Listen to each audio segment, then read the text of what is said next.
തയ്യാറാക്കിയിരിക്കുന്നത് ഇഫ്താറിന് പറ്റിയൊരു കിടിലൻ ടേസ്റ്റുള്ളൊരു കായപ്പോളയാണ് തയ്യാറാക്കിയിരിക്കുന്നത്. അപ്പോൾ പെട്ടെന്ന് തന്നെ നമുക്ക് വെറൈറ്റി ആയിട്ടുള്ള സിമ്പിളായിട്ട് ടേസ്റ്റി ആയിട്ടുള്ളൊരു കായപ്പോള തയ്യാറാക്കാം. അതിന് വേണ്ടിയിട്ട് ഞാനിതാ 1 ടേബിൾ സ്പൂൺ നെയ്യ് ഒഴിച്ച് കൊടുക്കുന്നുണ്ട്.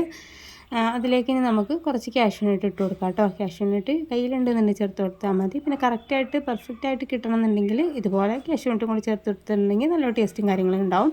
അപ്പോൾ നെയ്യിലൊന്നും വറുത്തെടുക്കുക, എന്നിട്ട് അതൊരു സൈഡിലേക്ക് മാറ്റി വെക്കാം കേട്ടോ. കിസ്മിസ് ചേർത്ത് കൊടുക്കണമെന്ന് നിർബന്ധമുള്ള കാര്യമൊന്നുമല്ല, മധുരമുള്ള ഒരു സ്നാക്സ് ആണല്ലോ. അപ്പോൾ അതിലേക്ക് കയ്യിലുണ്ടെന്നുണ്ടെങ്കിൽ ചേർത്ത് കൊടുക്കാം. പിന്നെ ഒരു മീഡിയം സൈസിലുള്ള ഒരു പഴം എടുത്തിട്ടുണ്ട് കേട്ടോ. അത്യാവശ്യം പഴുത്ത പഴം എടുക്കണം കേട്ടോ. ഇത് കുറച്ച് പഴുപ്പ് കുറവുണ്ടായിരുന്നു. എന്നിട്ട് നമുക്ക് നല്ലവണ്ണം ആ നെയ്യിൽ തന്നെ ഒന്ന് വഴറ്റിയെടുക്കാം. ഒരുപാട് നേരം കുഴഞ്ഞ രീതിയിലാവണ്ട കേട്ടോ. ഇതുപോലെ ജസ്റ്റ് നിങ്ങൾ കുഴഞ്ഞ് കിട്ടിയാൽ മതി. ഇനി ഇത് നമുക്കൊരു സൈഡിലേക്ക് മാറ്റി വെക്കാം. ഒന്ന് ചൂടായി കിട്ടട്ടെ കേട്ടോ, ചൂടാറി കിട്ടട്ടെ. ചൂടാറുന്ന സമയം കൊണ്ട് നമുക്കൊരു ബാറ്ററി തയ്യാറാക്കാം. അപ്പോൾ അതിന് വേണ്ടിയിട്ട് ഞാനിതാ ഒരു 3 കോഴിമുട്ട എടുത്തിട്ടുണ്ട്. അത് മിക്സിയുടെ ജാറിലേക്ക് നമുക്ക് ഇട്ട് കൊടുക്കാം. ഇനി അതിലേക്ക് മധുരത്തിന് ആവശ്യമുള്ള പഞ്ചസാരയാണ് ഇട്ട് കൊടുക്കുന്നത് കേട്ടോ. ഒരു 4 ടേബിൾ സ്പൂൺ പഞ്ചസാര എടുത്തിട്ടുണ്ട്. അത്യാവശ്യം മധുരം ഉണ്ട് കേട്ടോ. ഇനി ഇത്രയും മധുരം വേണ്ടാന്നുണ്ടെങ്കിലും 1 ടേബിൾ സ്പൂൺ കുറച്ച് കൊടുത്താൽ മതി. പിന്നെ ഒരു 3 ഏലക്കായ ഞാൻ ഇട്ട് കൊടുക്കുന്നുണ്ട്, മുട്ടയുടെ ഒരു സ്മെല്ല് കിട്ടാതിരിക്കാൻ വേണ്ടിയിട്ടാണ്. പിന്നെ ഒരു 2 ടേബിൾ സ്പൂൺ പാൽ ഒഴിച്ച് കൊടുത്താൽ മതി, കൂടുതലായി പോകണ്ട കേട്ടോ. 1.5 to 2 അത്രയും മതി. അതിനുശേഷം നമുക്ക് ഒന്നങ്ങ് അടിച്ചെടുക്കാം. നല്ലവണ്ണം ബീറ്റ് ചെയ്തെടുക്കാം കേട്ടോ. ബീറ്ററിൽ ബീറ്റ് ചെയ്തെടുത്താലും മതി. ഞാൻ മിക്സിൻ്റെ ജാറിൽ തന്നെയാണ് തയ്യാറാക്കുന്നത്. ഇപ്പോൾ ഇതുപോലെ ഒന്നങ്ങ് അടിച്ചെടുത്തിട്ടുണ്ട്. ഇനി നമുക്കിതൊരു വേറെ ബൗളിലേക്ക് മാറ്റി വെക്കാം കേട്ടോ. ഇത് റെസ്റ്റ് ചെയ്യേണ്ട ആവശ്യമൊന്നുമില്ല. വേറെ ബൗളിലേക്ക് വെച്ചിട്ട് നമ്മൾ നെയ്യിൽ വറുത്തെടുത്തിരിക്കുന്ന കാഷ്യൂനട്ടും നമ്മൾ പഴമൊക്കെ ഉണ്ടല്ലോ, അപ്പോൾ അതിലേക്ക് ചേർത്ത് കൊടുക്കാനായിട്ടാണ്. ചേർത്ത് കൊടുത്തതിന് ശേഷം നമുക്ക് നല്ലോണം മിക്സ് ആക്കി എടുക്കണം കേട്ടോ. പഴം ചേർത്ത് കൊടുക്കാം. എന്നിട്ട് നമുക്ക് ഈ കാഷ്യൂനട്ടും കൂടി ചേർത്ത് കൊടുക്കുന്നുണ്ട്.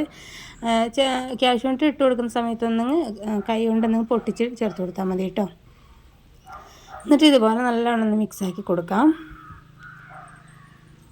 അപ്പോൾ പാൽ ചേർക്കുമ്പോൾ ഒരു 1.5 ടേബിൾ സ്പൂൺ മതി കേട്ടോ, കൂടുതലായി പോകണ്ട. 1.5 to 2 എന്ന് പറഞ്ഞില്ല, 1.5 മതി കേട്ടോ. 1/2 ടേബിൾ സ്പൂൺ കുറച്ച് കൂടുതലുണ്ടായിരുന്നു. ഇത്രയും ലൂസ് വേണ്ട. അപ്പോൾ ഒരു 1 ടേബിൾ സ്പൂൺ മതിയാവും കേട്ടോ. എന്നിട്ട് ഇതേപോലൊരു പാന് വെക്കാം. അതിന് മുകളിലാണ് നമ്മൾ ഈ ഒരു പോള തയ്യാറാക്കുന്ന പാന് വെക്കേണ്ടത്. അപ്പോൾ അതിലേക്കൊന്ന് നെയ്യൊന്നും ബ്രഷ് ചെയ്ത് കൊടുക്കാം കേട്ടോ. അടിഭാഗത്ത് നല്ലോണം കിട്ടാൻ വേണ്ടിയിട്ടും നല്ലൊരു ടേസ്റ്റും കാര്യങ്ങളൊക്കെ കിട്ടും. നെയ്യോ ഗീയോ എന്തെങ്കിലും ഒന്ന് ബ്രഷ് ചെയ്ത് കൊടുത്താൽ മതി. അതിനുശേഷം അതിൻ്റെ മുകളിലേക്ക് നമുക്ക് ഈ ബാറ്റർ മൊത്തത്തിൽ അങ്ങ് ഒഴിച്ച് കൊടുക്കാം കേട്ടോ. ബാറ്റർ മൊത്തത്തിൽ ഒഴിച്ച് കൊടുത്തിട്ട് പഴമൊക്കെ ഒന്നല്ല ആ ഭാഗത്തേക്ക് എത്തുന്നത് പോലെ നമുക്കൊന്നങ്ങ് ഇളക്കി കൊടുത്താൽ മതി.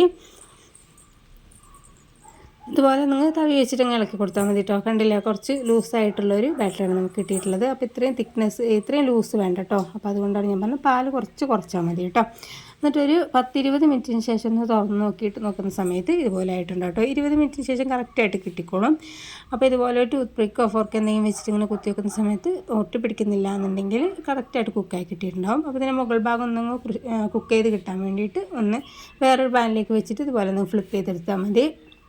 ഫ്ലിപ്പ് ചെയ്തതിന് ശേഷം 1 മിനിറ്റ് മാത്രം ഒരു മീഡിയം ടു ലോ ഫ്ലെയിമിൽ വെച്ചിട്ടൊന്ന് ചൂടാക്കിയെടുക്കാം. കുക്ക് ചെയ്ത് കിട്ടാനായിട്ടൊന്നുമില്ല, ഒന്ന് ജസ്റ്റ് ഒന്ന് ചൂടായിട്ട് കളർ മാറിയാൽ മാത്രം മതി കേട്ടോ. നല്ലോണം ചൂടാറിയതിന് ശേഷം ഇതുപോലെ കട്ട് ചെയ്തെടുത്താൽ മതി. നമുക്ക് ഇഷ്ടമുള്ള ഷേപ്പിൽ കട്ട് ചെയ്തെടുക്കാം. വിരുന്നുകാരൻ വരുന്ന സമയത്താണെങ്കിലും ഈവനിങ് സ്നാക്സ് ആണെങ്കിലും ഇഫ്താറിൻ്റെ ടൈമിനൊക്കെ ഒരു വെറൈറ്റി ആയിട്ട് തയ്യാറാക്കാൻ പറ്റുന്ന ഒരു കിടിലൻ ടേസ്റ്റുള്ളൊരു റെസിപ്പി തന്നെയാണിത്. അപ്പോൾ ഇതുപോലെ ഒന്ന് കായപ്പോള തയ്യാറാക്കാൻ അറിയാത്തവരൊന്ന് വീഡിയോ സ്കിപ്പ് ചെയ്യാതെ മൊത്തത്തിൽ കണ്ട് നോക്കിയിട്ട് ഇതുപോലെ ഒന്ന് ചെയ്ത് നോക്കൂ കേട്ടോ. അപ്പോൾ ഞാൻ പറഞ്ഞ കാര്യം ശ്രദ്ധിക്കണം, പാല് മാത്രം ഒന്ന് കുറച്ചാൽ മതി കേട്ടോ. അപ്പോൾ 3 ടേബിൾ സ്പൂൺ ആണെങ്കിൽ 1.5 ടേബിൾ സ്പൂൺ പാൽ ഒഴിച്ച് കൊടുത്താൽ മതി. പാലില്ലാന്നുണ്ടെങ്കിൽ പാൽപ്പൊടി കൊടുത്തിട്ട് കുറച്ച് വെള്ളം ഒഴിച്ച് കൊടുത്താൽ മതി കേട്ടോ. കുറച്ച് ചൂടുവെള്ളത്തിൽ പാൽപ്പൊടി മിക്സ് ചെയ്താൽ മതി. 1-2 ടേബിൾ സ്പൂൺ പാൽപ്പൊടി ഇട്ട് കൊടുക്കാം, മിക്സ് ചെയ്യുക. എന്നിട്ട് അതിന് പകരം പാലിന് പാൽപ്പൊടിയുടെ ആ ഒരു മിക്സ് ചേർത്ത് കൊടുത്താലും മതി.